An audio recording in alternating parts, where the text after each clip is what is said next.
Welcome to my review video of the Acer Switch 110 convertible laptop. Before we get started, let's have a discussion about what the comment section of this video is for.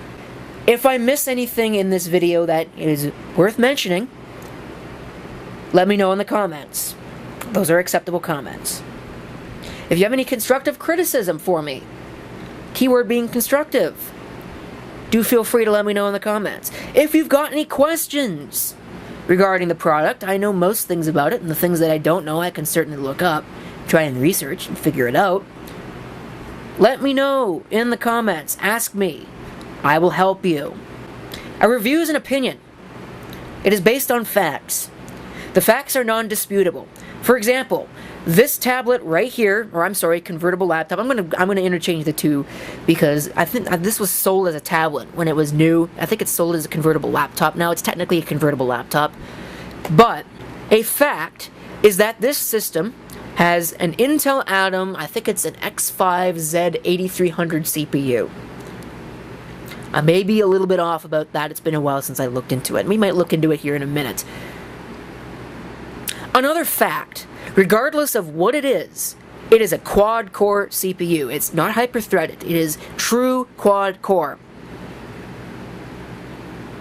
From those two facts, one can obtain the opinion that, well, it's an Intel Atom CPU and it's a quad-core, but even though it's a quad-core, it's not the greatest CPU on the planet. Okay? Another person can come in and formulate the opinion, well, it's quad-core, it runs all my multi-threaded applications and all my single-threaded ones, so what do I care? Those are two opinions. Neither of them is wrong. It's just based on the use case. There are opinions, opinion pieces. It's very important to make that distinction. But yet every time I make a review video, and I talk about my experiences and my opinions, based on the facts that I know from my experiences with this, I always get taken to task in the comments about how my review video is wrong and how the video is trash because somebody had a differing experience and they don't agree with my opinion. Well, I'm going to be blunt and frank about it. I do not give a shit about your opinion because it's not my opinion. Doesn't make the video wrong just because I don't agree with you.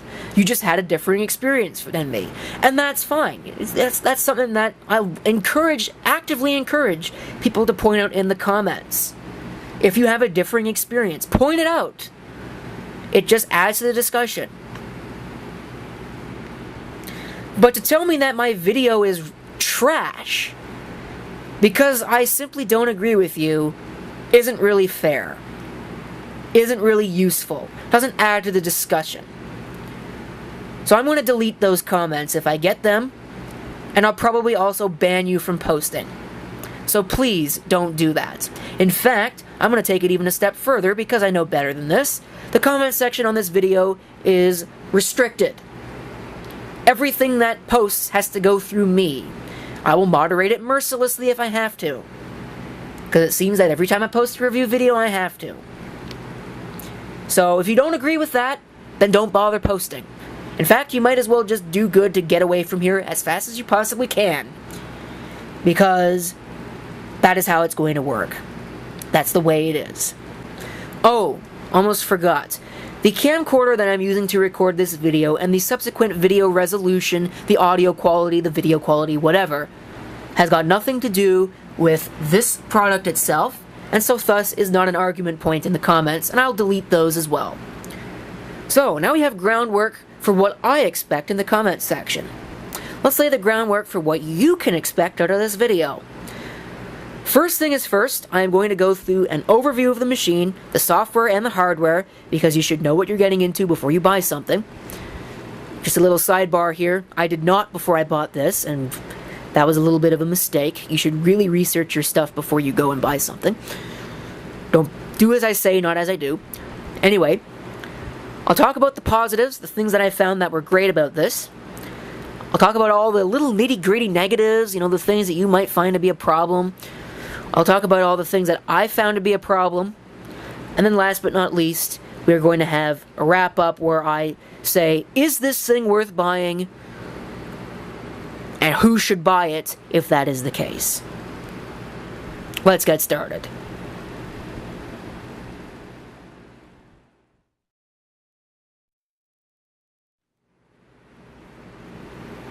Let's start with a hardware overview. The top is very sparing. We can see a webcam right there. That's pretty much all you get. And the Acer logo here on this nice aluminum panel. Although this right up here is plastic. They both sound the same, but this is plastic, this is aluminum. Trust me on that one. There's a sticker there, and then there is one of two speakers that you have on the top panel, and that's pretty much it. Now that I've gone ahead and removed it, you can see here that there's one of two attachment points for the keyboard itself.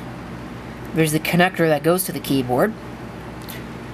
There's some stickers, information, and things on the side there. There's an Intel sticker there. On this side, we get a headphone output, get a micro USB connection, USB 2, power input, micro HDMI, and a micro SD card slot. If you look at the top here, there's the power switch, also the lock switch, charge indicator light, volume control. It's a little pinhole microphone right there. There's nothing on that side. And of course, right here, you can see, hello. You get the screen itself. There's a Windows button down there. And there's a webcam right there.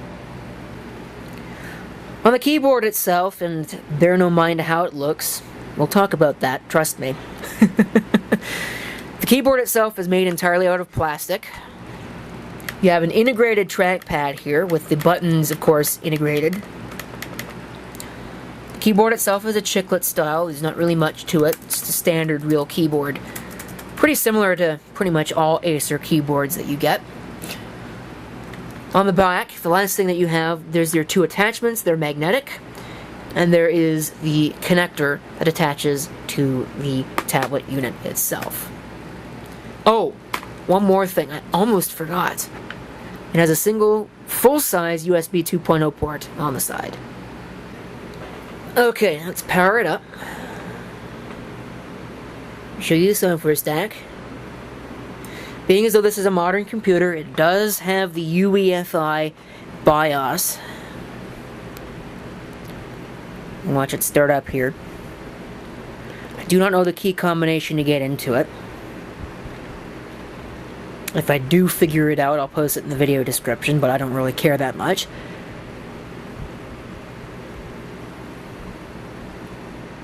So you can get an idea as to how long it takes to start up. And here we are at a desktop.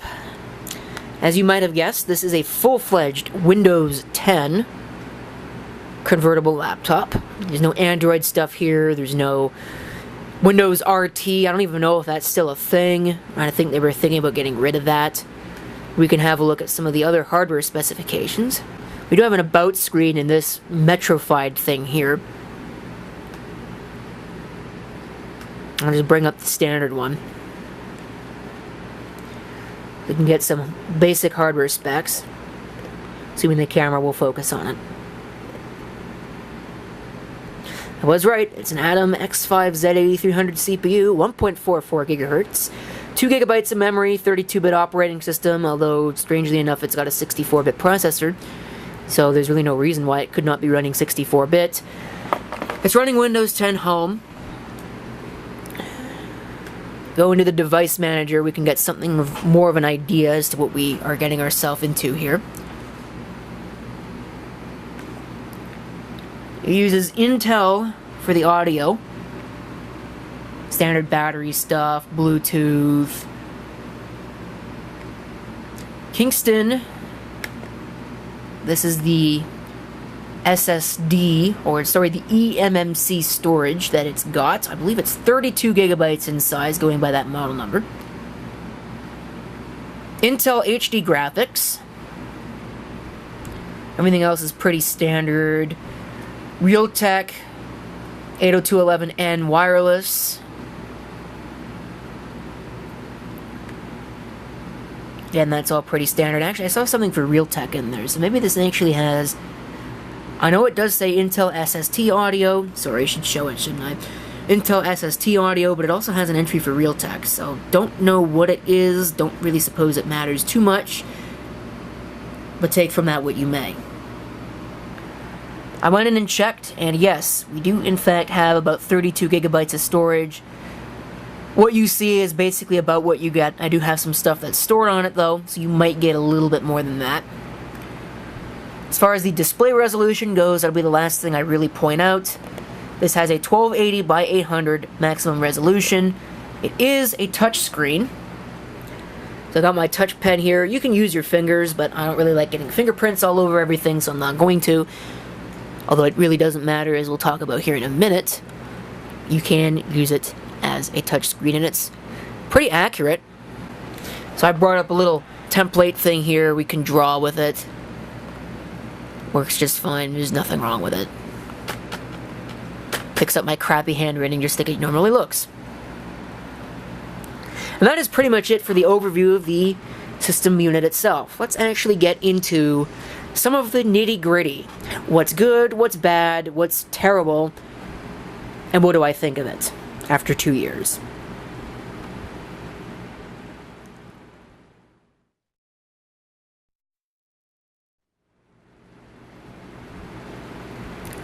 Before I really talk about the good and the bad, however, it's really important to have a baseline as to where we're going with this. Because everybody has different expectations. What I'm expecting out of a convertible laptop such as this might be different from what you are. So I have this list here of things that I expect out of a convertible laptop. You can go ahead and have a look at that. And things that I don't care about. Again, you can go ahead and just have a brief look at that. And we'll talk about these things on a point-by-point basis, and any other possible things that I come up with should the need arise. Positives first. Okay. I'm only really going to be going from that list, although if I find anything else, I'll certainly feel free to mention it. Good touchscreen, number one on that list. This thing definitely does have a very good touchscreen. As I mentioned previously, it's very accurate. Probably gonna have to sign in again, I bet. Oh, looks like I will not. I'm nominally right-handed, but I'm using my left hand here because I can't actually use both. So we'll go and we'll open that back up again, and we'll go ahead and show you. It's definitely not perfect. It could certainly be a little bit better. You can see there, I think that's probably mostly having to do with my pen not being the best pen in the world. But it is working, and it is basically doing what it's supposed to.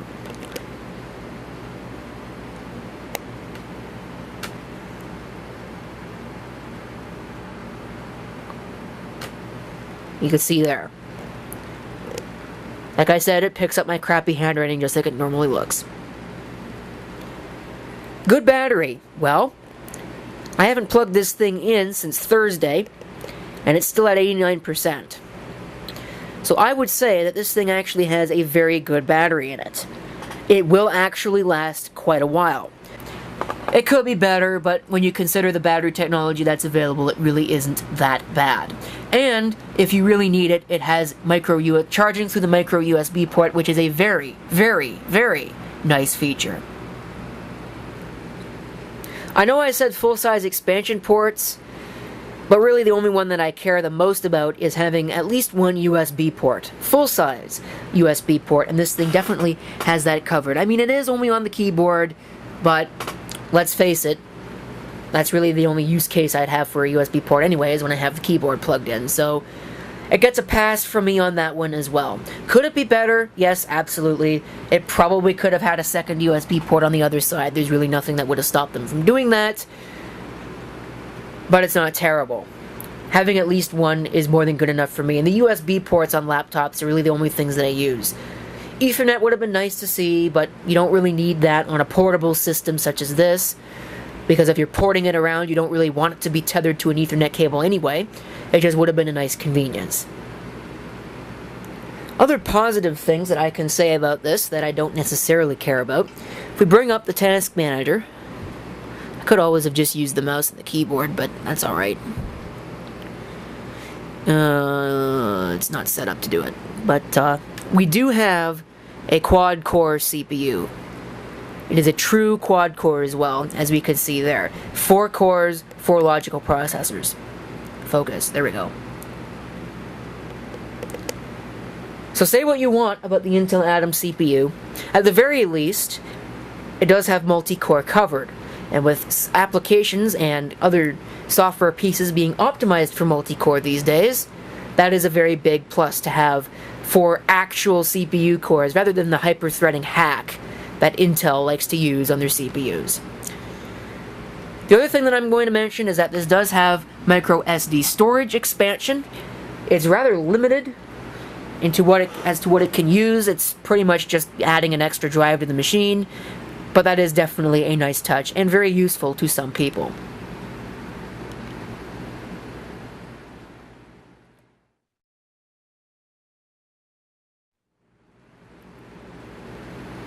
Okay, so how about the negatives?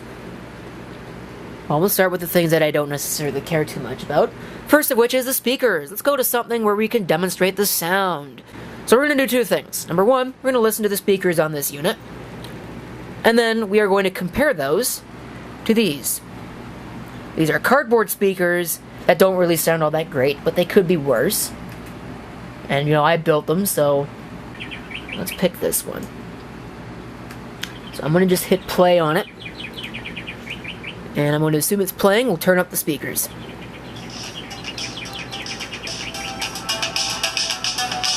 That's full volume.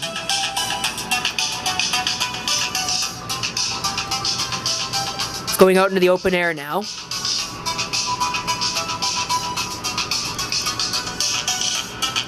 So, let's plug in our external speakers. I can find the cord. This thing does actually have a full-size headphone jack.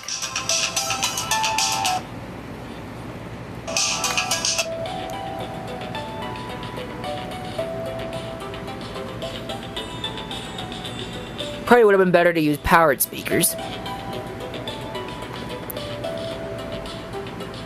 Let me get a pair of powered speakers. Well, you could just compare the sound quality. Alright, here's another set of speakers. Again, they're crap, but they're going to do a good enough job for this, I'd imagine. Full volume coming out of the computer. We'll push play on that again. I've got them set to a reasonable volume.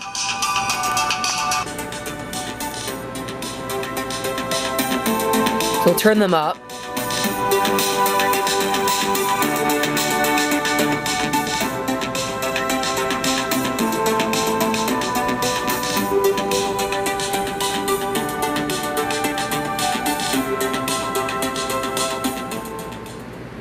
So hopefully, you can get something of an idea as to what it sounds like. Really, honestly, the internal speakers are actually kind of junky. I think they could have done a little bit better on the speakers. They're very tinny, they don't have a lot of volume output. Really, they're just kind of meh. But, on the other hand, this is a portable computer, so speakers are not really a thing that I care too much about. Some people might, but I'm not using this thing for multimedia or anything like that. So, it doesn't really matter to me, but you may find that to be a negative. Let's try and watch YouTube. Just a random video out of my recommendations. It's a fairly old video. YouTube has apparently been recommending me old videos. This was an eBay find. It was listed as where parts are not working. And unfortunately, the seller didn't package it with enough padding on the sides. He put plenty of bubble wrap on the bottom and top, but... So that doesn't look too bad, does it? Let's go ahead and have a look at our resolution options. Oh, it's only 360p.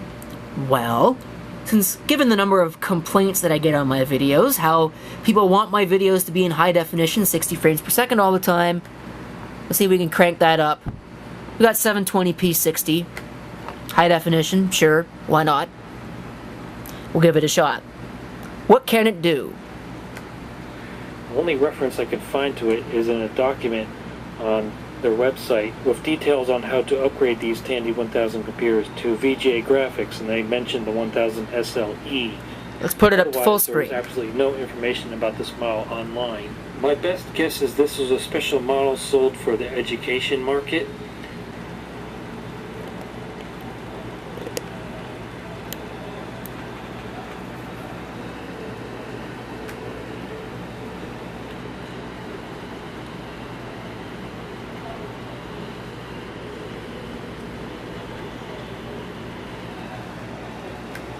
Oh, I'm not even in 1080p.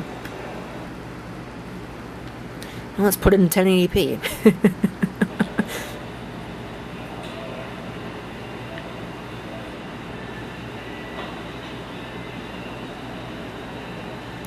I see some chopping up. But really giving a strong account for itself. So I was prepared to tell you that this thing was crap when it came down to the actual multimedia use. But I guess not. Let's see what the CPU graph has to say. We could see that it is definitely pegging the CPU quite a bit when playing high definition video.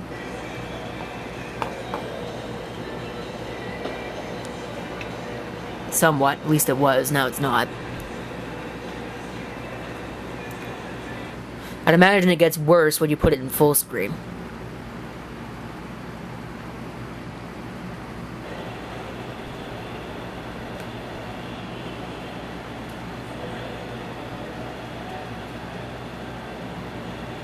Definitely see some chopping up there at 1080p 60. But again, strong account for itself. For an Intel Atom CPU, that's not bad. Okay, so I guess I can't really prove it, can I? I'm watching you, watching me. Anyway, this thing gets loaded down pretty easily. When you've got multiple applications going, I find that switching between tabs is kind of a mess, especially when you're trying to do something on the live streaming website. Let's go see if we can do something there. Alright, so I don't in any means mean to endorse anybody here, but if we have a look at some of these live cams that are playing right now, you can see that they are not smooth in any way. So, I don't know, that really isn't a conclusive test, and you can see that the CPU usage is definitely not really low when it comes down to doing things. This is not meant to be a multimedia consumption computer. Of course, it's not really sold as that. So, you get what you get, really. As shown previously, this thing has a display resolution of 1280 by 800. This is more than good enough for me at a 10.1 inch display size. To some people, it might not be.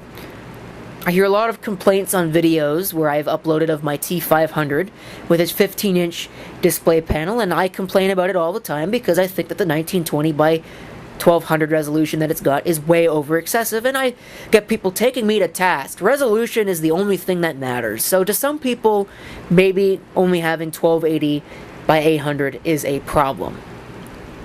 It isn't to me. But one thing that a lot of people might even think is even more annoying about the display, and I don't know if this camera will pick it up, but on battery, at a low resolution, you might be able to just barely see that the display resolution, sorry, not the display resolution, but the display brightness is fluctuating in a noticeable way. It's not getting obscenely bright and then obscenely dark or anything like that, but it is going up and down in a way that is probably going to be kind of irritating to some people. I notice it. It doesn't bother me, but again, to some people it might be very irritating. So, something to definitely look out for. Finally, the last thing that I will point out with regards to the little nitty-gritty details that don't really matter too much, but might be a big deal to some people, upgrades. Specifically CPU, RAM or memory, and storage space. I think that 32 gigabytes is plenty of storage space for something like this. Because it's a portable machine, you'd probably want to be storing, these days anyway, most of your stuff on some kind of cloud server or centralized storage anyways. RAM-wise, yeah, that one probably is a little bit, I would have liked to see a memory upgrade on this, honestly. A memory upgrade path, but unfortunately you don't get that. With storage, at least, you can add a micro SD card. You cannot, however, change the eMMC storage on this unit. It is soldered. What you see is what you get. You want better storage, you gotta go buy a new unit and go for the rigmaroles of upgrading. Which is unfortunate, but again, something that you should really expect for a device like this. If you buy a tablet, that's what you're going to get anyways. If you want to expand the storage on those, you have to add micro SD cards. So it's a similar experience, you're not really going to be going anywhere with that. CPU upgrades, again, on mobile devices, you really can't upgrade those either, so it's not really that big of a deal. And they do have a couple of higher end models than this, which you can get, that have better CPUs in them.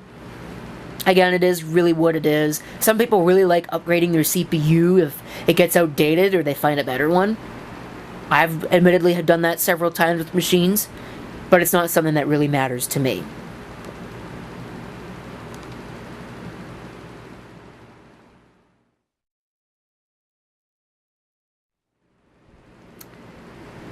And here is where we get into the things that I find negative about this unit. And I'm going to say right off the bat, unfortunately, pretty much every single one of them is a pretty major flaw. Here's our list, previously seen, and what we've gone through. So you can get something of an idea as to what I don't like about this particular unit. Oh, and if you're wondering, here is the unit itself and what it costs right now. SW1011. It is a little bit different. I think it's been upgraded a little bit. You can see we do actually get more storage now. And more RAM. I guess because they figured 2 gigs and 32 wasn't enough. Let's talk about the networking first. Because this is a portable machine, I expect that the networking is top-notch. It should keep a network connection. It should be a very good and efficient network card.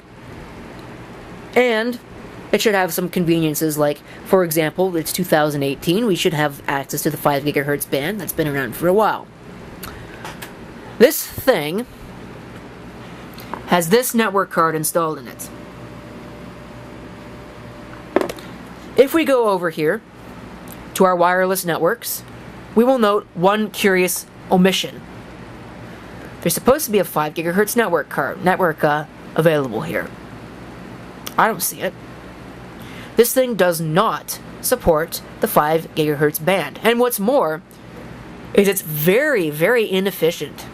Constantly disconnects itself from my network, especially at work. Constantly disconnects itself from the network. And when it does so, the only way to get it to come back is to put the thing in airplane mode, or at the very least turn off the wireless and turn it back on. To be fair to it, I've noticed the same problem on some of my other Windows 10 machines, so maybe it's Windows that's the problem. But come on! Wireless cards have existed since 2001. Actually, probably even longer than that. They've had that long to fix these things. There's no reason why in the year 2018, or, again to be fair, it's been 2 years, 2016, why 5 gigahertz is not supported, and why a wireless card is just constantly disconnecting itself from my network. Why? I don't understand that. That doesn't make sense to me.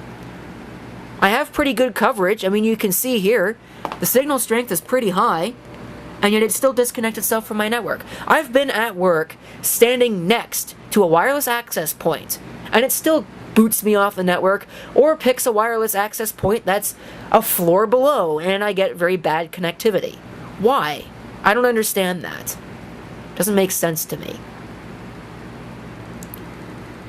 Because this is a convertible laptop, I expect that not only does it have a good touchscreen, but it has a good keyboard and a good trackpad.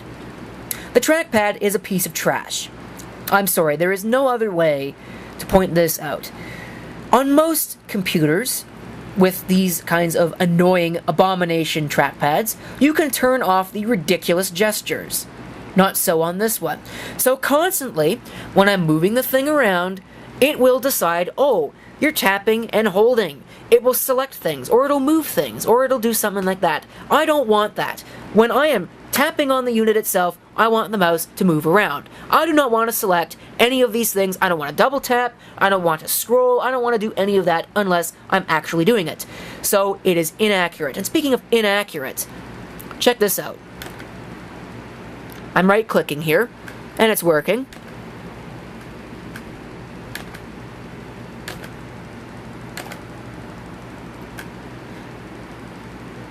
This combined thing, I find half the time, doesn't work. For reasons that are inexplicable. We have buttons here. I mean, like, right there. I just right-clicked. I'm right-clicking. And yet it's not recognizing that I am right-clicking.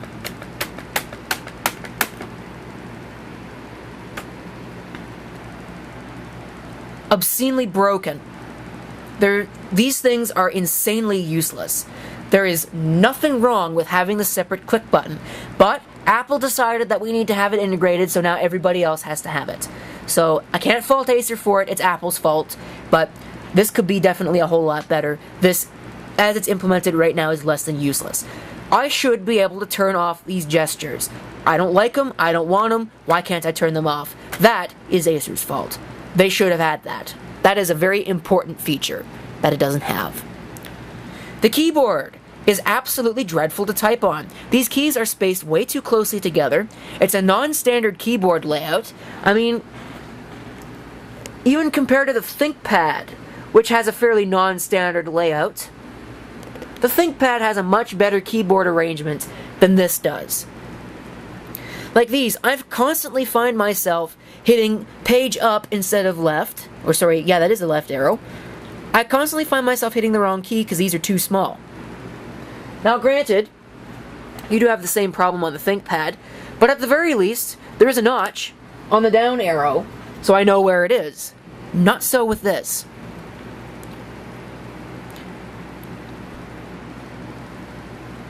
And these function keys, for home and all, I mean, I can understand it for these, but for home and end, come on. For the number lock, come on. You know, unnecessary. But the issue, I guess, is not so much the fact that it's the keyboard, it's because the system unit is so small that they pretty much have to do that. All laptops make sacrifices. I just think that there were better ways to go about doing it on this one. But here's the major one. The build quality. As mentioned, this is a convertible laptop. It's a portable system. So I expect, naturally, that it will have some degree of ruggedness. It'll be able to handle the rigors of being transported on a daily basis, and maybe even a drop here or two along the way. I've dropped the keyboard once. I've never dropped the system unit, because I keep the system unit in a little folding thing down. It's actually down there. It's right there. But I can truthfully say that the build quality on this thing is more than subpar. Why? Well, I think I mentioned it in the 6-month review on this. This is the second unit that I've had. When I picked it up, they didn't have any in stock, so I got it shipped to the store because I didn't need it right away, so I said, well, whatever, I'll get it shipped. And I strongly suspect that it incurred some shipping damage, because on the side here, all of these, except for the micro SD card slot, were never reliable. In fact, I actually broke the power supply connection, which we'll talk about here in a minute, when I was trying to plug it in and get it to charge because it wasn't actually connecting properly. And that was the final straw. Of course, I had to fix it. So I took it in, got it replaced. That was a pain in the ass, but that's not Acer's fault. That's Best Buy's fault for being completely incompetent when it comes down to all that stuff. Anyway, This is the second unit. And it's developed a number of problems. Like I said, I dropped the keyboard once. What happened is it developed a crack over here in the corner, because this is where it hit, and it lost a screw. Why? For something that should be portable, it should be able to handle that. I mean, come on. I have dropped a laptop, screen first, onto a concrete floor, and the display was perfectly fine. There was no issues. The hard drive was a little bit funky after that, but that was it. This is an SSD. There should be no issues with that either. Anyway, so for this thing to break on the first fall, that is ridiculous. Unacceptable. Completely unacceptable. These little rubber things, those came off without my doing anything at all. I don't know where they went. They just disappeared one day. So that was awful. As mentioned, I am a little bit of a heavy typist, but this keyboard shouldn't fall apart like this. Come on. No excuse for that. And the wear on the keyboard. 2 years. I mean, I don't use this thing lightly, but I don't use it heavily either. This keyboard over here I've probably had for about just as long, and while there's certainly some wear to it, it's not nearly as bad as this. I mean, the only real places of wear are on the spacebar and the enter key. That's it. On this, it's all over the place. So the fit and finish is really not too great on this. And I actually found, we might be able to see, maybe not with this camera, but it's not sitting flat on that connection at the back. So I've found sometimes it won't make or break a good connection, so I'll find that the keyboard won't work, and usually mashing keys will get it to work eventually. I had to reboot it once in order to get it to detect the keyboard, which is moderately annoying. People are reporting that that's a common problem with this. Why? I don't understand. The integration of keyboard and unit itself should be one of the biggest features. And yet it doesn't work properly, because the fit and finish of the unit itself is subpar. This is the power supply for this particular unit. See, there's not really a whole lot to it. You might also be able to see the ratings, maybe, possibly, I don't really know. Once compression's done with it, you probably won't be able to read that, however. Then we see the issue. This fell apart, and it's been gradually falling apart even further. That doesn't look like ruggedized to me and able to handle the rigors of portability. But the biggest real defect, I think, is how small the power connector is. That's it. There's nothing to it.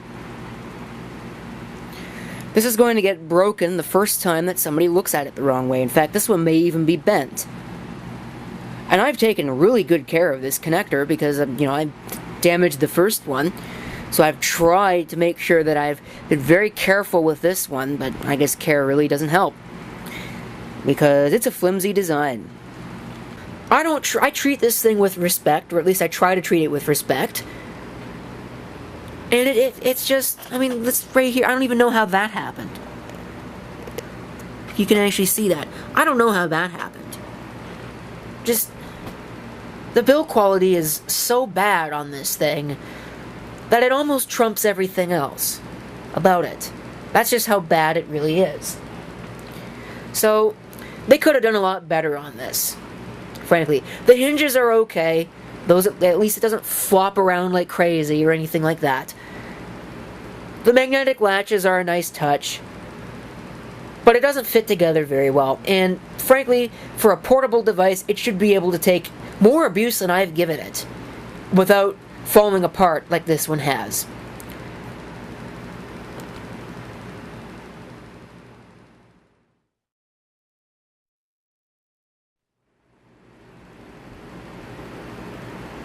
Alright, let's conclude this. It's been 45 minutes so far. Overall, there are definitely some very good points. We can have a look over here. We can see we got very good touch screen, very good battery. We do have the USB port, that's a very nice touch, but there are definitely quite a fair number of negatives, some of which are fairly serious, such as the build quality. For something that's portable, the build quality and the ruggedness really should be several orders of magnitude higher than what this thing offers. So I have to say that after 2 years, even though I feel like I have got my money's worth out of it, I do not recommend that you buy one of these. I would recommend you aim a little bit higher up on the marketplace, get something a little bit better. If you need a tablet, honestly there are a lot of things that a tablet can do that you can just go get an Android tablet for a lot cheaper, and it'd be a lot more rugged than this thing is. If you really need the Windows tablet, there are some options that are better than this. We'll have a look at those here in a minute. For not that much more, and you get a lot more storage, you get more memory, you get more. Now I can't really speak towards build quality on any of those because this is the only one that I have and I'm not about to run out and buy any of them. But you can't do much worse than some of the negatives that this thing has. So all in all, really the only use case that I can see for this thing is to purchase it instead of a Chromebook. Because, and this is a little sidebar here, Chromebooks are trash, no matter who you buy them from. Having said that, really one of the only things that Chromebooks have going for them is that they're very tough. You can drop them on the ground. You couldn't drop this thing on the ground and have it survive. Like, I'm sorry. If I were to drop this on a concrete floor, it would explode. I didn't even drop it on concrete. I dropped it on carpet. And it broke. Come on. That's ridiculous. Anyway. So I really just don't see any use case for something like this. So I have to say, no. Don't buy one of these. Oops. I would go for something a little bit higher in the marketplace and get something that is actually going to give you several years of service, and the keyboard isn't going to fall apart. The trackpad will actually be decent, and all of that. You'll get a little bit better of a machine than you'll get out of this.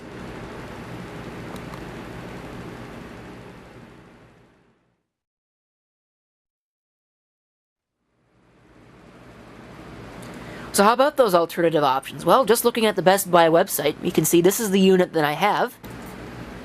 For $200 more, you can get yourself one of these.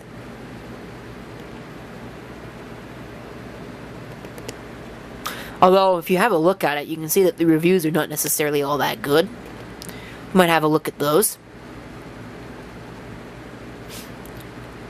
It's a slightly slower CPU, but it looks like it uses regular memory. You got a larger display resolution.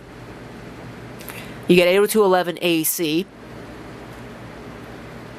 Unfortunately, it is USB Type-C, which kind of sucks. But you do get pretty much all of the other standard stuff.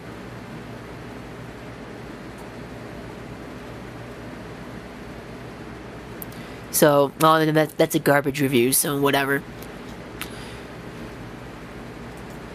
You can go a little bit higher than that. Again, this one has a pretty negative review on it. We'll have to have a look at that. And we'll see. Same general set of features. 500 gigabyte hard drive, so you get an actual hard drive in this one. Again, 11.6, but you get higher resolution out of that. 360 degree, 802.11 AC. USB 3 Gen 1. It doesn't say USB Type-C, so they're probably standard USB ports. So that's pretty good. You get a full-size HDMI port. You actually do get a microphone port. I didn't check. I don't think this one has a microphone slot on it, so that's kind of a negative. You still are only stuck with Windows 10 Home, which has negatives to it. But it is what it is. It looks like the review is in French.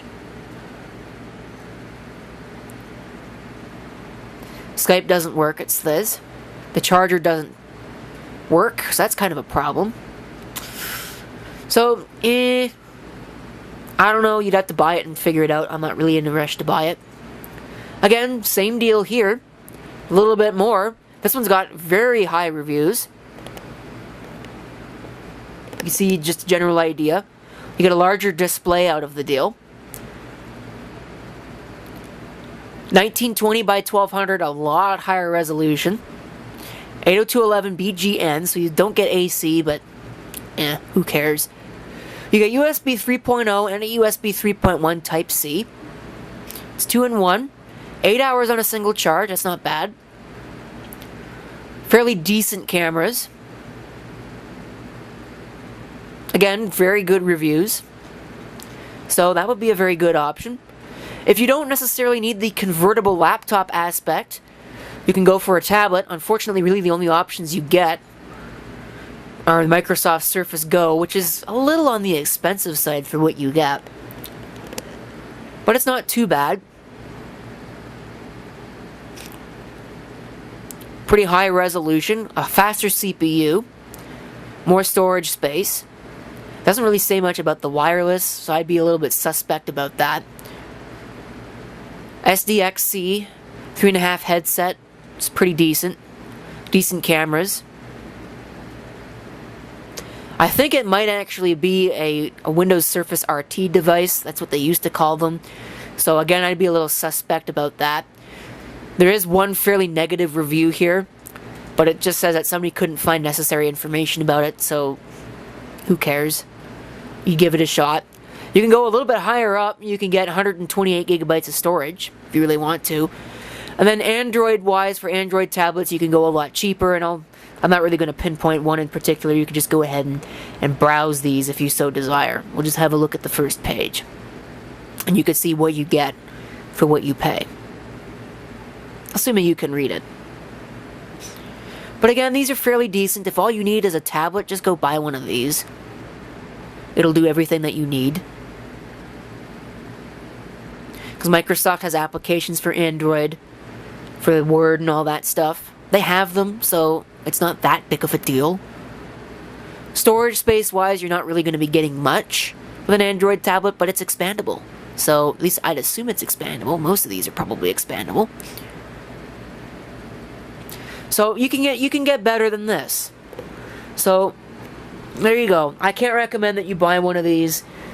That's really the final thing that I have to say. Thank you for watching. If you have any comments, questions, feel free to leave them down below as long as it's constructive. Once again, I'm going to delete comments that are not. And this is CP666 signing off, and I hope to see you next time. Till then.